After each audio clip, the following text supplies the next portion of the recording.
Bismillahi walibni warohil kudus al-ilahul wahid. Demi nama Bapa, Putra, dan Roh Kudus ketiganya yang esa. Shalom sahabat yang dikasih oleh Tuhan. Terima kasih buat teman yang selalu mendukung perkembangan channel ini dengan cara subscribe, like, comment, dan share. Tuhan memberkati kita. Beginilah teman-teman, kalau seorang bertindak seolah-olah dia paling islami dibandingkan para cendekiawan Islam yang begitu luar biasa dan sudah terbukti keilmuannya. Mari kita dengar sampai selesai bagaimana seorang profesor memberikan sebuah edukasi baru buat semua orang. Ini dia videonya.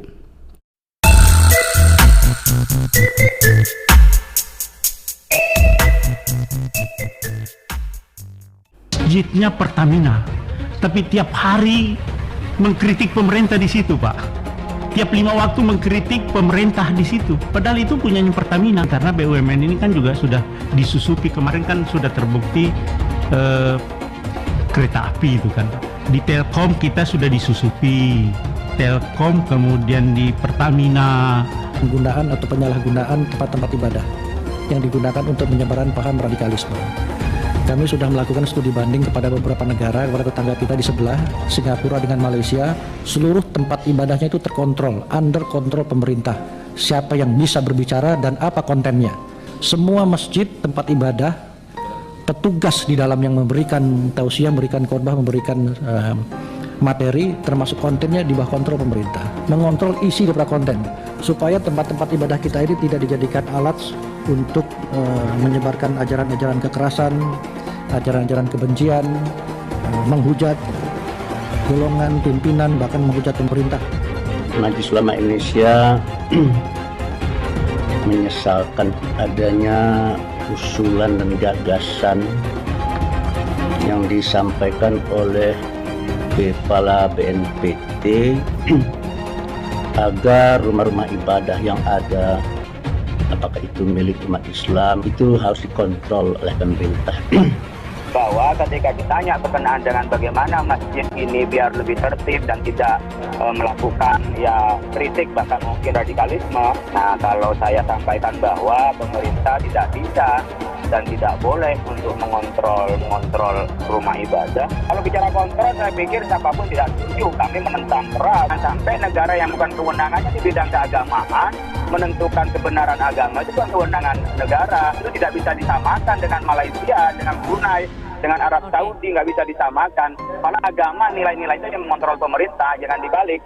Dari dulu saya sudah mengingatkan kalau MUI bisa jadi sarang sebenarnya dari kelompok radikal.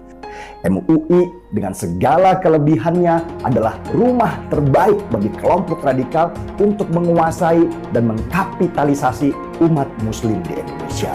Inilah kelicikan yang membawa nama agama.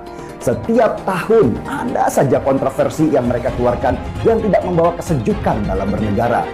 Saya sendiri nggak tahu gunanya MUI itu apa. Ngeri memang MUI ini. Dengan label ulama, mereka menguasai penuh fatwa untuk umat. Sakit mah, minum Milanta. Milanta, cepat sikat sakit mah. Islam di Indonesia. Selain itu, selama bertahun-tahun mereka menguasai sertifikat halal di Indonesia dengan konsumen jutaan produk dan dananya tidak teraudit.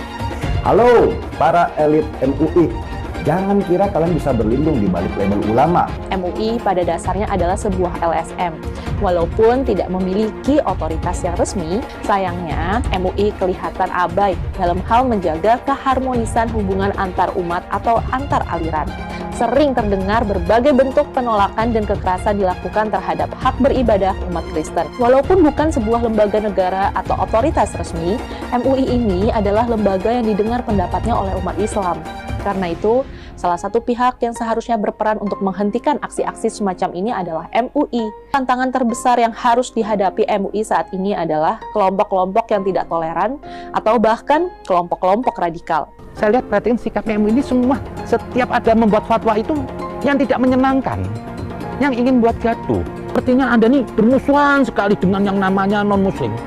Itu seperti Anda memandang selain Islam itu kafir. Ini lembaga apa ini MUI ini lama-lama saya lihat? Apa sih MUI? MUI itu bukan apa-apa buat negara ini. Ada dan tidak ada MUI itu nggak menambah sebetulnya. Justru keberadaan MUI ini membuat masalah. MUI itu cuma sebatas ormas, so. Ini semua muslim mayoritas ini yang menolak MUI, termasuk saya menolak MUI. Justru Anda membuat onar. Rakyat se-Indonesia termasuk saya ingin MUI dibubarkan.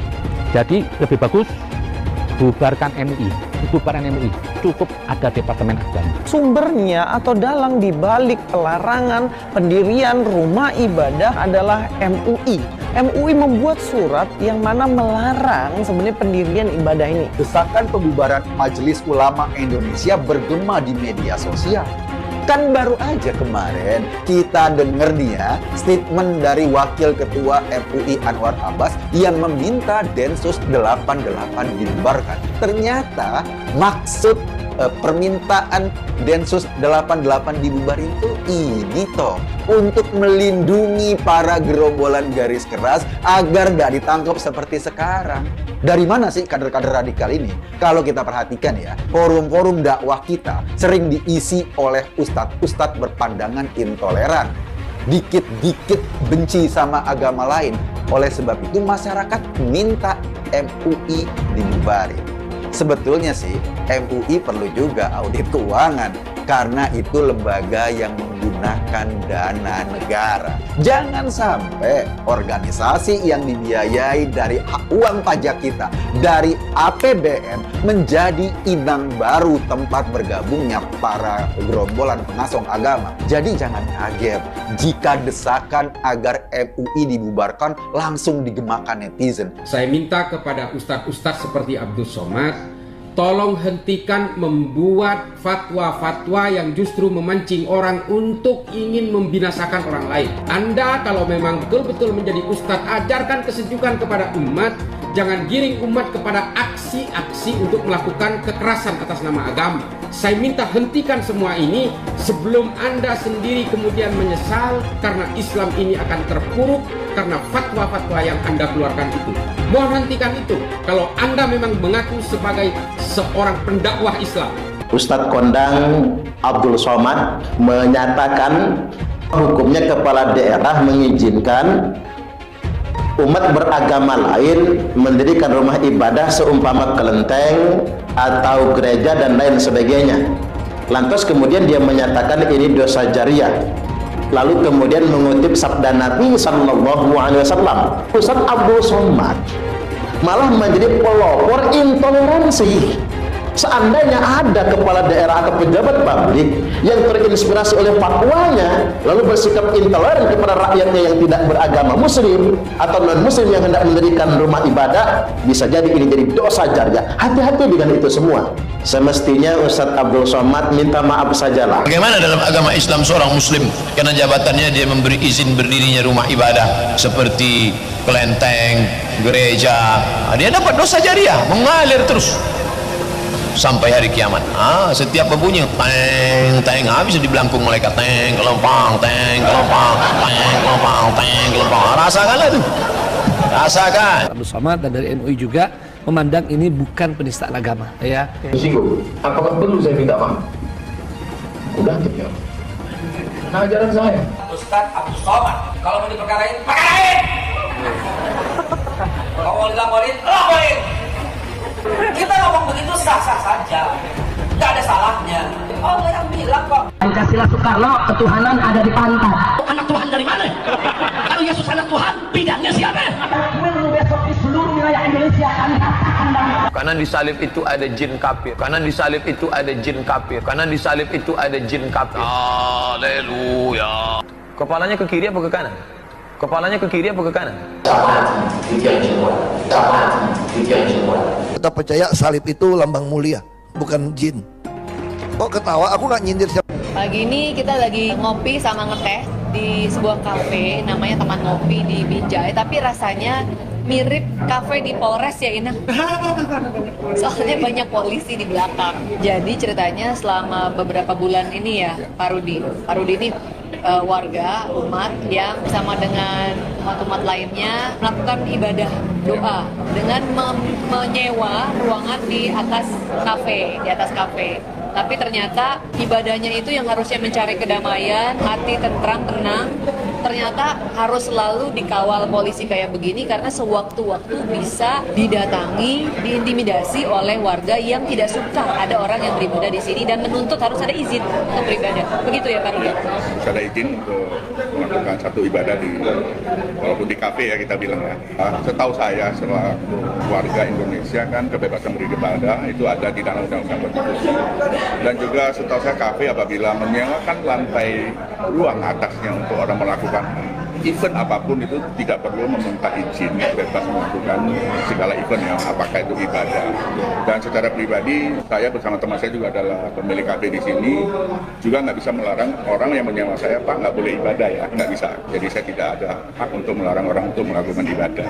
Tadi yang Sis Grace katakan hak konstitusional, artinya semua warga Indonesia harus memiliki kebebasan, kemerdekaan untuk melakukan ibadah sesuai dengan kepercayaan masing-masing selama tidak mengganggu ketertiban umum, tidak mengganggu tetangga-tetangganya. Nah, makanya saya tadi tanya ke Pak Rudi, kalau hal itu tidak mengganggu, mungkin kita bisa bertanya kepada yang protes, apa alasan sebetulnya?